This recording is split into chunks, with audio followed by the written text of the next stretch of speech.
Our next guest is Joseph Califano. He was a key and crucial advisor to President Lyndon Johnson and later was the Secretary of Health, Education, and Welfare under President Jimmy Carter. He's now on the CBS Board of Directors, and his 14th book, Our Damaged Democracy, We the People Must Act, is out Tuesday. Joe Califano, thanks for joining us. It's great to be here, Major. What is damaged about our democracy? It's in deep trouble. Let me just start. Deeper than it was when you were in government? Much deeper. I mean, we have a major crisis in the system. The president is so powerful he's overweening the other two branches. This president or all presidents? All presidents. It's been building for 50 years. They've all been the same. Every president increases power.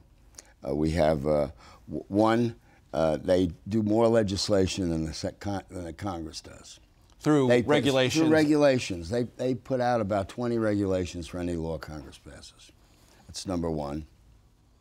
Number two, they have sent 100,000 people in the military to their death in combat. 1 million have been wounded in wars since 1945, World War II. That have not been declared? No declaration of war. They haven't even bothered.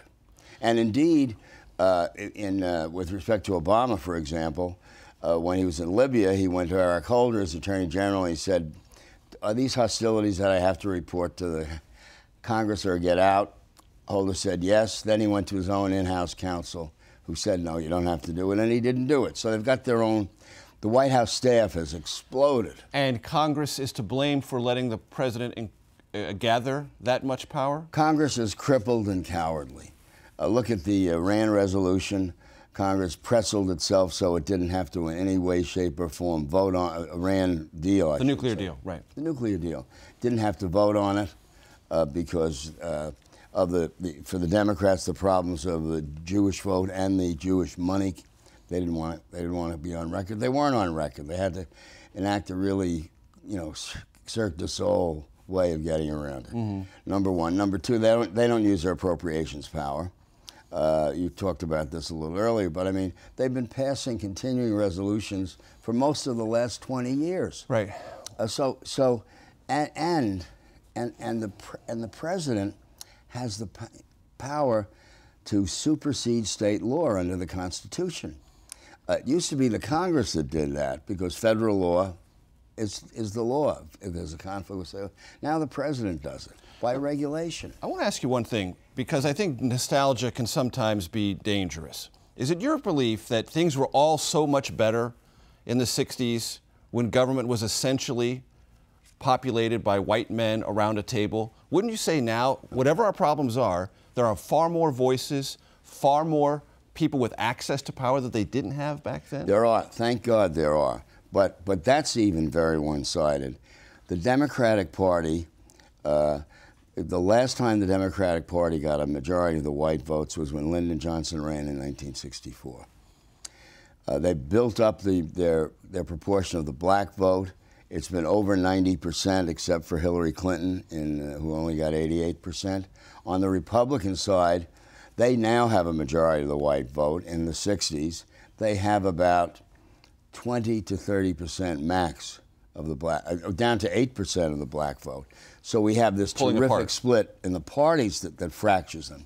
At the conventions this year, 50% of the Democratic convention was white, 25% was black. A Republican convention, 94 was white, and less than 1% was black. So we have a racial split. We really have racial parties, and we also have, and I must say this, petty partnership that we never had then. Look, just your prior guest, I mean, can't Schiff talk to Nunez? Not only don't they talk to each other, they put a wall up between their staffs. You mentioned the conventions, and one of the fascinating things I saw in your book is you're advocating that Americans participate in primaries far more than they do, because you have these very tiny percentages you identify in the book that produce nominees, which then the whole country has to deal with. Right. Look at the last election. People say, oh, Hillary was, she didn't offer anything. Trump was an egomaniac. Well, those were the two candidates. Hillary was picked by 8% of the registered Democrats. Trump by 7% of the registered Republicans. That's a so we all should point. look in the mirror.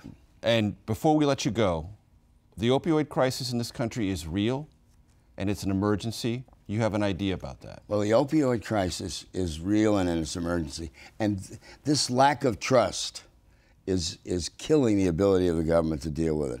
The government is uniquely positioned, the national government, because you really deal with the whole system. How do you make the pills? Do you make them so they're hard to abuse? That's the Food and Drug Administration. What do you do with the medical profession? How do you train them? What do you do with the hospitals? The ability to limit what they're putting out in pills. My wife got almost 100 pills. Right. And then beyond that, what do parents do? Right. Because what's left in the medicine cabinet, that's where a third to a half of the kids get their first heroin. And when we talk about an all-of-government response, opioid could be one if people got together. If people got together and we had the kind of government we have, have a government that's Joe, crashing. I gotta end it right there. Joe, thanks so much. Good luck on the book. And we'll be right back. That's what happens.